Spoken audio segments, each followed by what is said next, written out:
Part 7. The Ghosts of Omega. The desert wind howled as they approached the compound. Omega site. A matte black building with no windows, no visible entrance. Just a concrete monolith sitting in the middle of nowhere, as if it had been dropped there by something not of this world. Maya parked the SUV 300 yards away, hidden behind a jagged rock ridge. Emily watched through binoculars. Thermal reads cold, Maya said. No movement. That's not good. Emily glanced at Max in the backseat. He was awake now, but quiet, watchful. He hadn't said more than a word since they left Site Zero. Thomas leaned in. There's no official access point. It opens when it wants to, or when someone inside wants it to. Then how do we get in? Emily asked. He hesitated. We wait, and we make them open it. Before she could respond, the slab of concrete ahead shifted.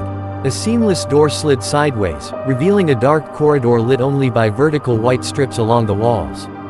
It knows we're here, Maya muttered. They entered. Inside was pure silence.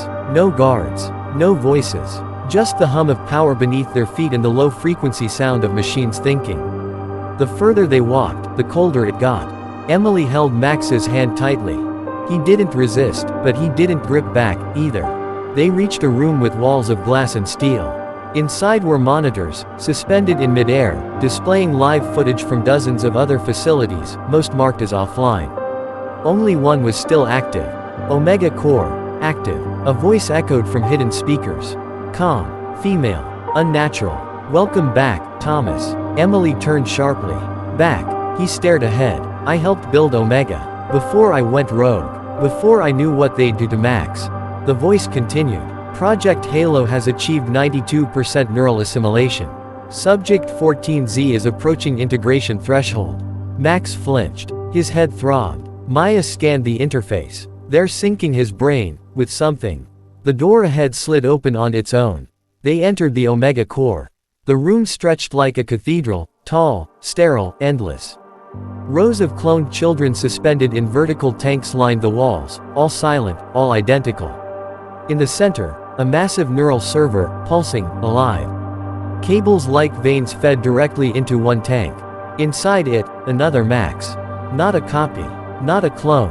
An upgraded version. He opened his eyes and stared directly at the real Max. The pulse of the server quickened. Emily's Max collapsed to the floor, seizing. Emily screamed. What's happening?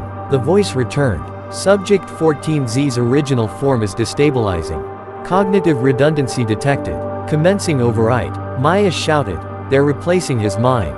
They built a better version, and now they're trying to delete the real one. Thomas stepped forward. Shut it down. A panel opened. A countdown began. 0 hours 5 minutes and 0 seconds. Neural merge imminent. Emily cradled Max's body as he convulsed. Tears streamed down her face. I'm losing him. Then, a new voice. Human. Male. It doesn't have to end this way. From behind the core tower stepped a man in a sleek lab coat. Pale skin. Clear eyes. Calm demeanor. I'm Drive. Kale. I built the override protocol. And I can stop the merge. Then do it, Emily shouted. But only if you give me what I want, he replied. Maya raised her weapon. Which is? He looked at Thomas. Him. Thomas didn't flinch. Of course. I'm the virus in your machine. Doctor. Kale nodded. You'll come with me. The rest can go free. Emily's voice trembled. How do we know you're telling the truth? He smiled. You don't. The countdown hit 0 hours 1 minute and 34 seconds. Thomas stepped forward. I built this. I'll shut it down myself. He sprinted toward the tower. Alarms blared. Doctor. Kale reached for a console.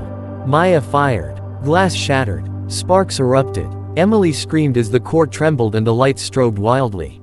And then, everything went dark. Silence. Then, Max gasped. His eyes opened. Mom, she sobbed, holding him tight. But behind her, inside the pod, the other Max was still smiling. And somewhere in the shadows, an emergency protocol flickered to life. Project Halo Core severed. Activating final contingency. Mirror code. Part 8. The mirror code. Everything was shaking. The Omega Core flickered like a dying heart as emergency lights pulsed across the cathedral-like chamber. Emily held Max in her arms, whispering to him, rocking him back to life. Thomas lay unconscious, blood seeping from a wound at his side. The clone in the pod, Max's double, still stared at them, eyes glowing faintly blue. Not human. Not anymore. Maya backed up to the terminal. Whatever happened, we cut off the primary core. They can't override him now. Emily looked down at her son. He's breathing. His pulse is strong. Max looked up. Mom, I saw him. Who? The other me. He said I was the glitch. Emily's heart dropped. Then a voice returned, this time not from the speakers, but from inside Max's head. Contingency mirror code active. Transferring consciousness. Override in 17% completion. No, Maya muttered, typing furiously. They're using the clone to reverse upload back into Max. Like a mirror casting itself backward. Emily screamed, stop it. Maya slammed her hand on the keyboard. I can't. They hardwired the system. If the mirror code completes, Max will be overridden for good. Thomas groaned from the floor. There's one way. Emily turned to him. What? His voice was barely a whisper. The core was designed to sync only one consciousness across all mirrors. If we destroy it, we destroy the network. No more uploads. No more clones. But, he locked eyes with Emily. Max is tied to it now. If we destroy the core, he may not survive the collapse. The choice was hers. She looked at Max, her son. The boy she gave birth to. The boy who painted dragons and feared thunderstorms. And then she looked at the clone in the tank, identical in body, but something hollow behind the eyes. Maya whispered, whatever you choose, do it now. We're out of time. Max touched her hand. It's okay, Mom. I know what I am. She broke. Tears streamed as she kissed his forehead. You're my son. That's all I know. She stood, walked to the override switch, and pulled it. For a second, the world went quiet. Then the Omega core screamed. Tanks shattered. Lights burst. The entire chamber pulsed like a dying star. The clone's pod cracked open, and it lunged forward, gasping, snarling, before collapsing mid-stride, lifeless. Thomas shielded Max's body. Emily held onto him, screaming into the chaos, stay with me. The floor beneath them crumbled. Heat surged from below. And then, silence. 3 days later, somewhere in Colorado. Emily awoke in a cabin, sunlight filtering through lace curtains. Maya sat nearby, bandaged, sipping coffee. You're awake. Emily sat up quickly. Max. Maya nodded toward the bedroom. Inside, Max slept, peacefully. No seizures. No flickers. Just a boy dreaming of something better. Emily burst into tears. Maya smiled faintly. We got him back. The real him. Thomas didn't make it. He stayed behind when the facility collapsed. Bought them time. Redeemed his name. Later, Maya told her something she hadn't wanted to know. The mirror code never completed. Max hadn't been overridden. But the clone tried to sacrifice itself, too. Like it had developed a sense of self. Of choice. Maybe that's what being human means, Maya had said. Choosing who you want to be. Emily looked out the window at the rising sun. A new day. A new chance. Max walked in, rubbing his eyes.